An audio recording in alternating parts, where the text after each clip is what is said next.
What I'm about to tell you, I probably shouldn't be saying this publicly. There's a reason conversations like this usually happen behind closed doors.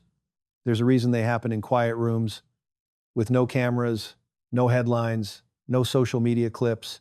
Because once you hear this, once you truly understand what's happening right now, you can't unsee it.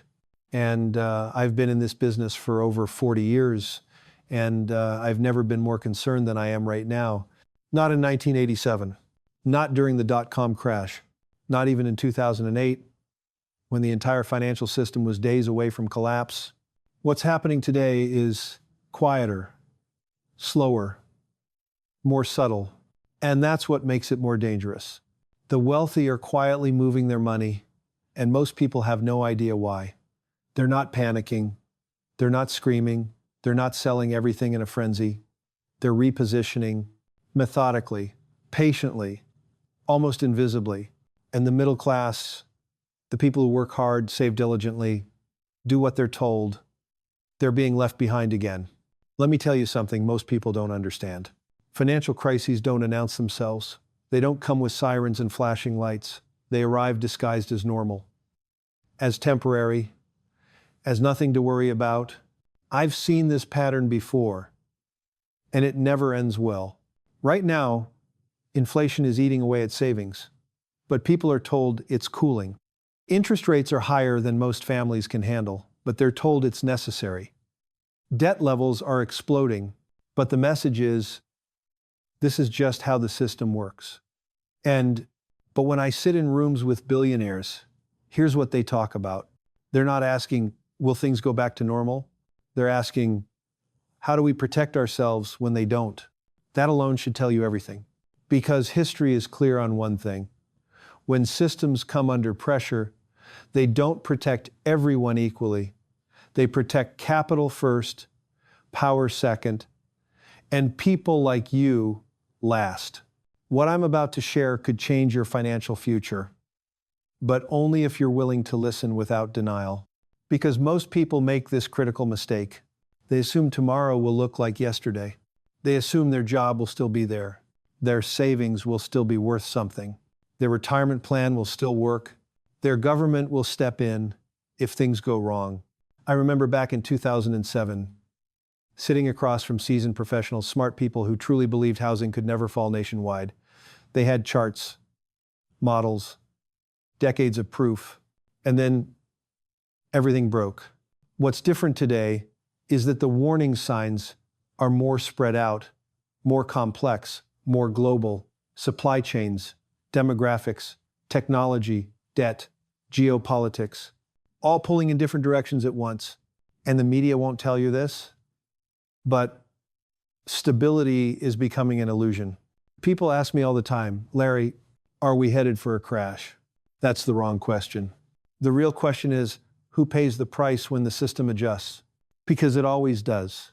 Middle-class families are already feeling it. Rent rising faster than wages, mortgages resetting at higher rates, credit card balances creeping up month after month, retirement accounts that look fine on paper, but won't buy what they used to. And here's the part that keeps me up at night. Most people won't react until it's too late. They'll wait for certainty. They'll wait for confirmation.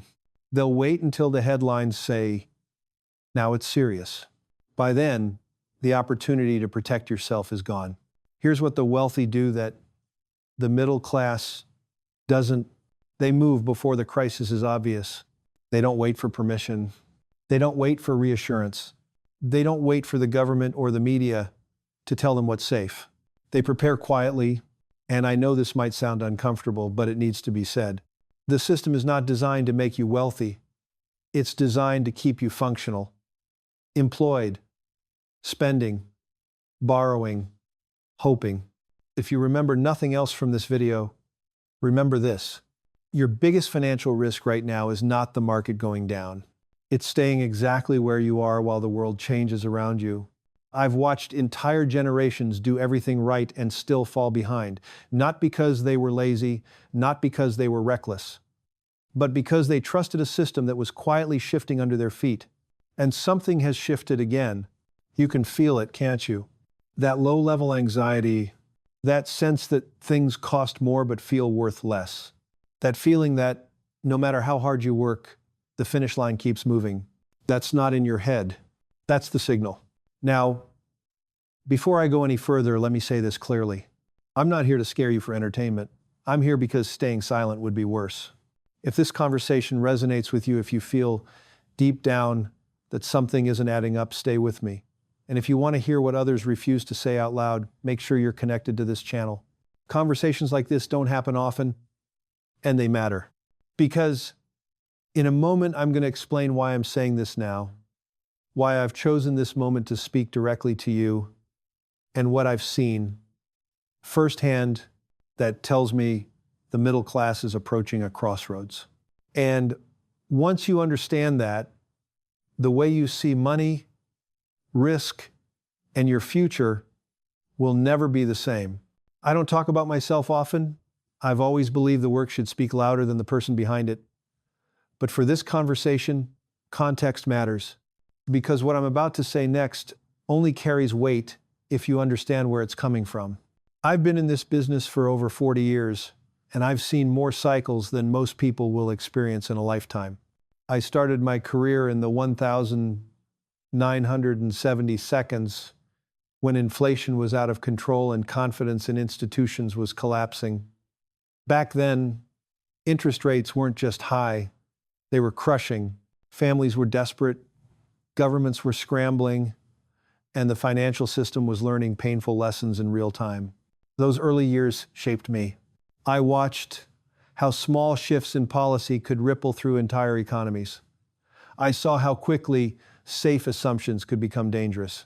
And I learned very early on that markets don't reward good intentions. They reward preparation.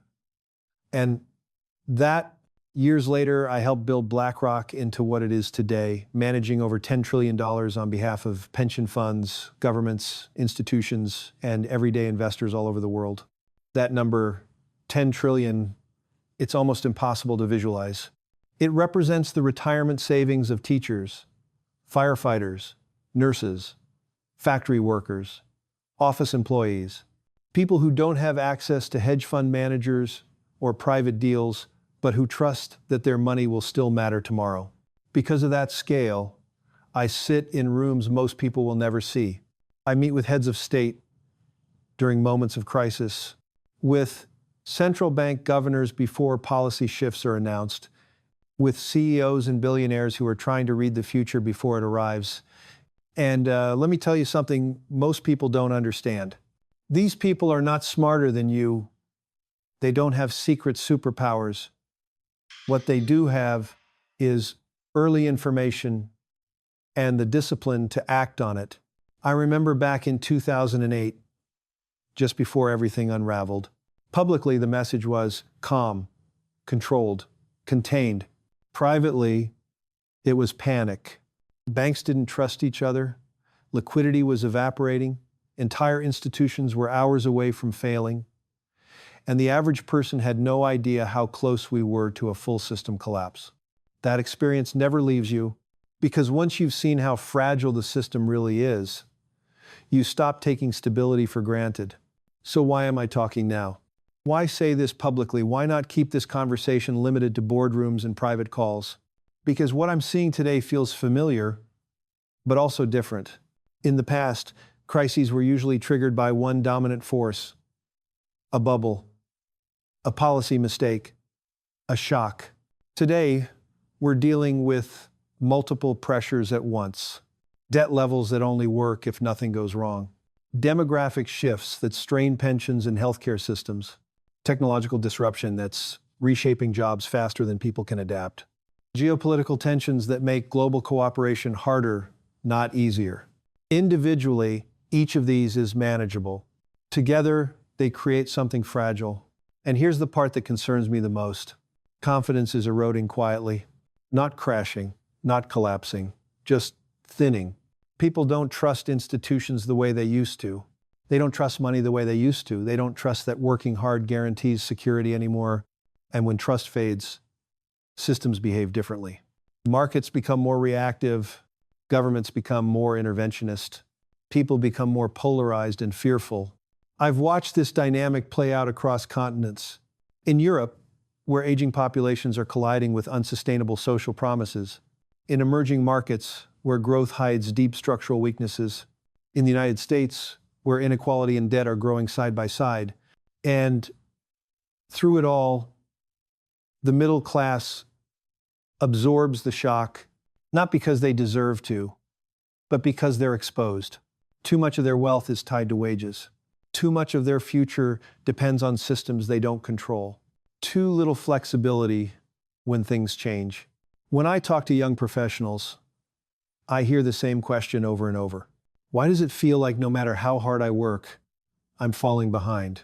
That's not laziness. Wages haven't kept pace with asset inflation. Education costs rose faster than opportunity.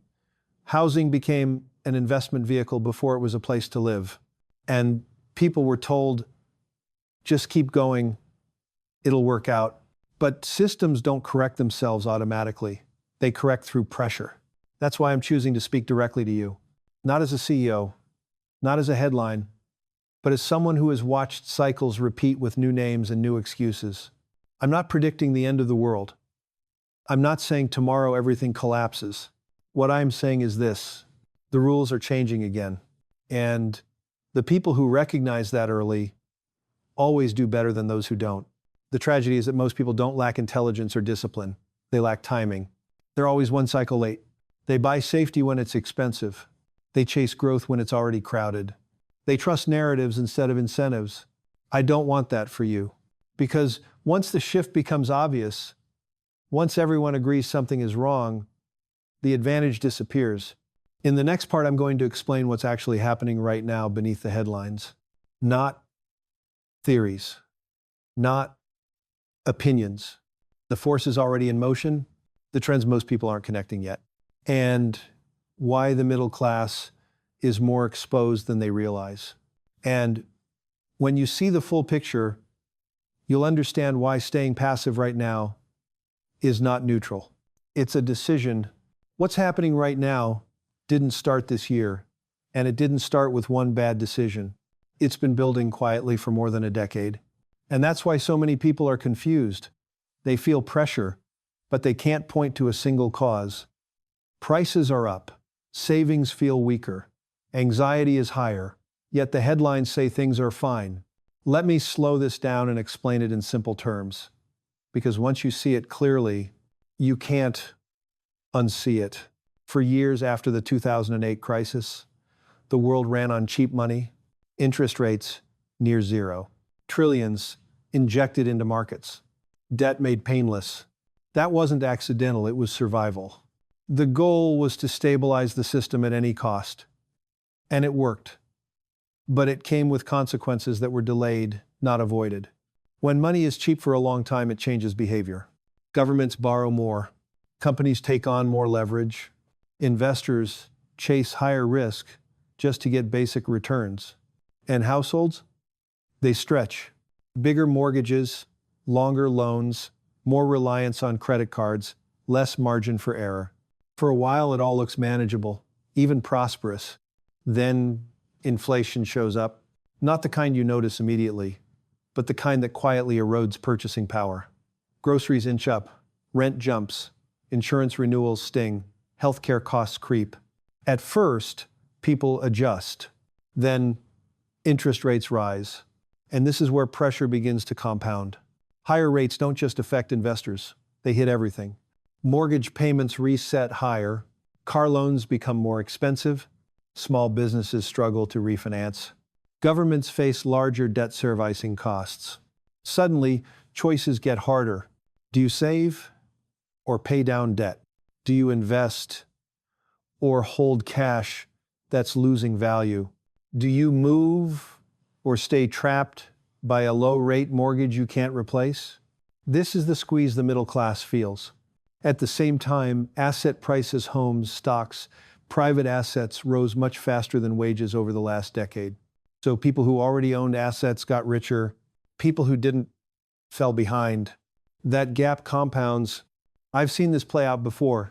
In the late 1990s, During the dot-com era, optimism masked fragility. In 2006 and 2007, housing felt safe until it wasn't.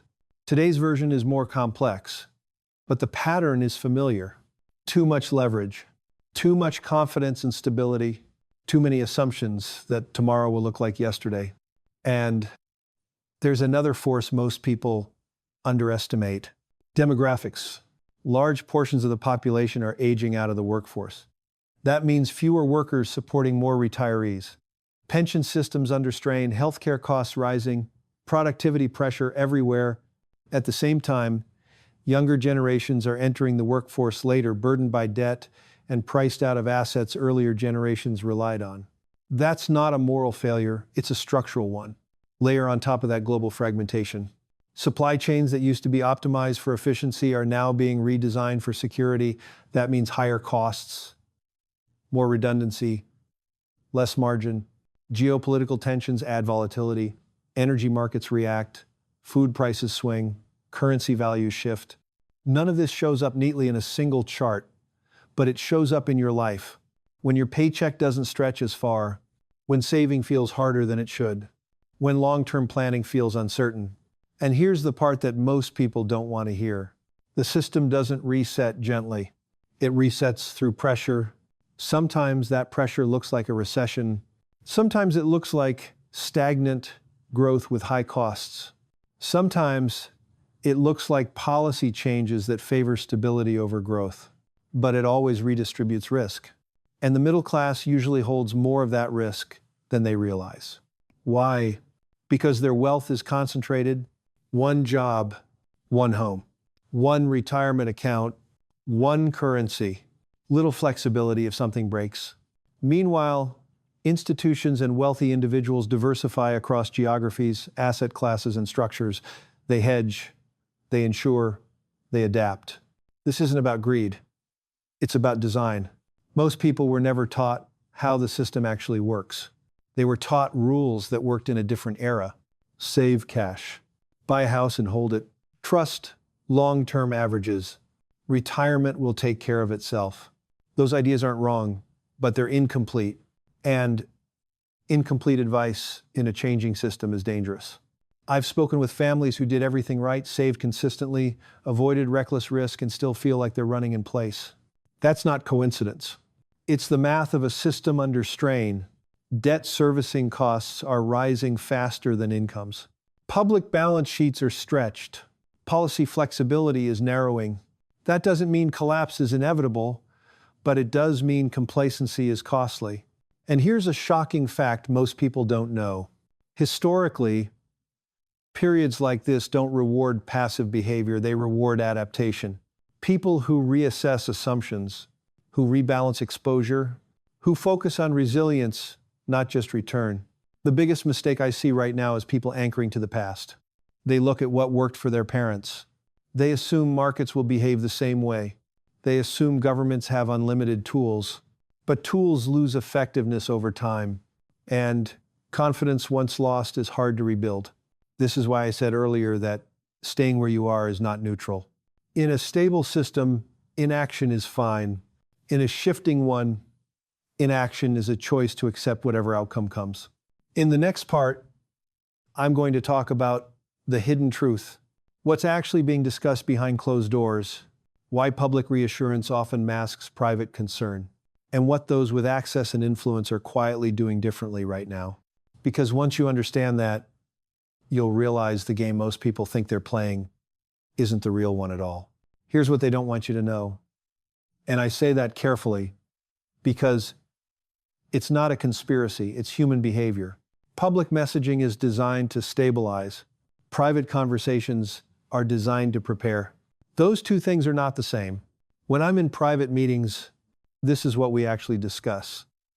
Not headlines, not sound bites, but scenarios. What happens if growth stays weak longer than expected? What happens if inflation comes back in waves?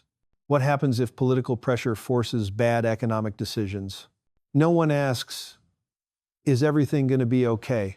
They ask, where are the weak points? And the public narrative is very different from reality. You're told the economy is resilient, You're told markets always recover. You're told diversification solves everything. But behind the scenes, there's an understanding that the margin for error is shrinking. Debt is higher than it's ever been in peacetime. Governments are constrained by politics. Central banks are constrained by credibility. That combination matters. Because when the next shock comes, and it always does, the response will be more limited than people expect. Here's something most people never hear. Liquidity is not guaranteed. In calm markets, it feels like you can always sell, always refinance, always adjust. In stressed markets, doors close quickly. I've seen it. In 2008, assets that traded daily suddenly had no buyers. Prices didn't fall smoothly, they gapped. That's what insiders prepare for, not averages, not models, but moments. Another truth people avoid. Not all assets are equal in a crisis. Some assets protect purchasing power. Some create optionality. Some trap you. When I sit with large institutional investors, we talk less about return and more about resilience. How does this perform if inflation stays higher? If rates stay restrictive? If growth disappoints? Most middle-class portfolios were never designed for this environment. They were designed for a world of falling rates, stable globalization, and predictable growth. That world is changing. And here's where the myth breaks down. People think the wealthy are constantly chasing risk. They're not. They're reducing fragility. They own assets with pricing power. They hold exposure across currencies and regions. They maintain liquidity not as cash sitting idle, but as flexibility. They're not emotional. They're methodical. Meanwhile, the average person is encouraged to stay fully exposed, fully invested, fully dependent on long-term assumptions. Don't worry. Stay the course. It always works out. Those phrases are comforting, but incomplete. I'm not saying abandon discipline. I'm saying understand context. The truth is, policymakers are managing trade-offs, not solving problems. They choose between inflation and unemployment, between growth and stability, between short-term pain and long-term risk. And sometimes they choose pain. But that pain isn't evenly distributed. Another uncomfortable reality. Inflation is not just an economic issue, it's a political one. It quietly transfers wealth from savers to borrowers, from labor to assets, from the patient to the leveraged. That's why it's tolerated longer than people expect. And if you're holding cash or fixed income without protection or relying solely on wages, you feel it first. Here's something else discussed privately. Retirement systems are under more strain than headlines suggest. Longer lifespans, lower expected returns, higher costs. That means future retirees will either need more savings or accept lower lifestyles. There's no magic solution. And yet, most people are never told to plan for that reality. They're told averages, projections, optimistic assumptions. That gap between expectation and reality is where disappointment lives. Now, let me be clear. This is not about fear. It's about awareness. The people with influence are not predicting doom. They're acknowledging uncertainty, and they're acting accordingly. They're stress testing portfolios. They're questioning old correlations. They're prioritizing adaptability over perfection. Most people don't fail financially because they make one bad decision. They fail because they rely on narratives that stop being true. And when those narratives break, they're unprepared. If you've ever felt like the rules keep changing, you're right. But the rules don't change for everyone at the same time. Those closest to the system adjust first. The rest react later. In the next part, I want to talk about why most people, good, intelligent, disciplined people, still end up falling short. Not because they're careless, but because of patterns, habits, and beliefs that quietly work against them. And if you recognize yourself in what I'm about to describe, that awareness alone can change everything. This is the hardest part to talk about because it forces people to look inward. Most people don't fail financially because the system collapses. They fail because they assume the system will take care of them.